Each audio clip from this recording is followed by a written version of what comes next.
sugar pra poder descansar na areia.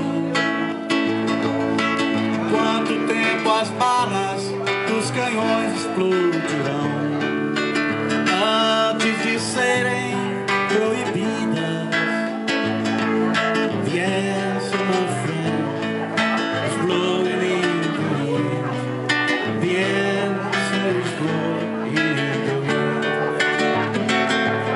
The answer, my friend, is blowing in the wind. The answer is blowing in the wind.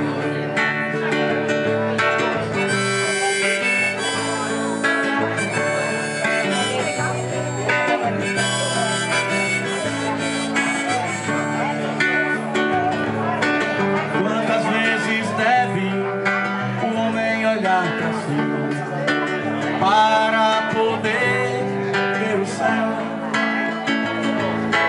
Quantos ouvidos o homem deve ter para ouvir o lamento do povo? Quantas mortes ainda serão necessárias para que se saiba que já se matou demais? The answer, my friend, is blowing in the wind. The answer is blowing in the wind.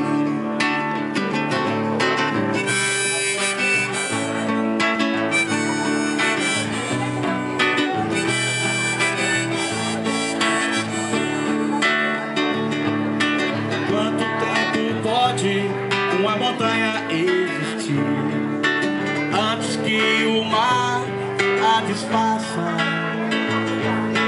Quantos anos pode um povo viver sem conhecer a liberdade? Quantas vezes deve o homem virar a cabeça, fingindo não ver o que está vendo? The answer, my friend, is blowing in the wind. The answer is blowing in the wind. A resposta, meu amigo, está no ar. A resposta, meu amigo, está no ar.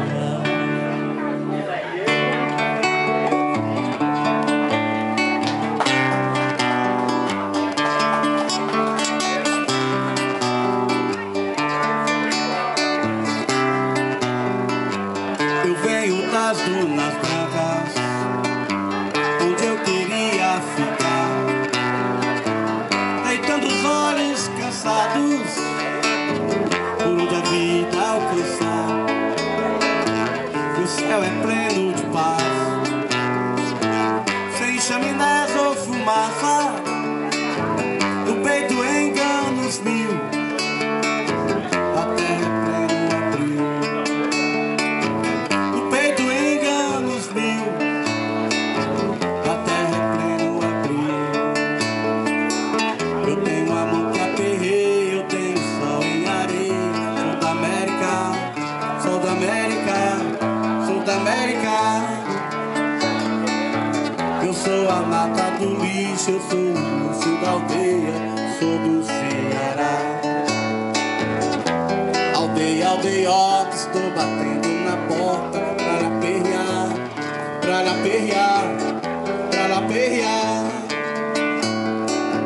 Eu sou a nata do lixo, eu sou o luxo da aldeia, sou do Ceará. Praia do futuro, farol velho novo, seus olhos do mar, seus olhos do mar, seus olhos do mar. O velho que apagado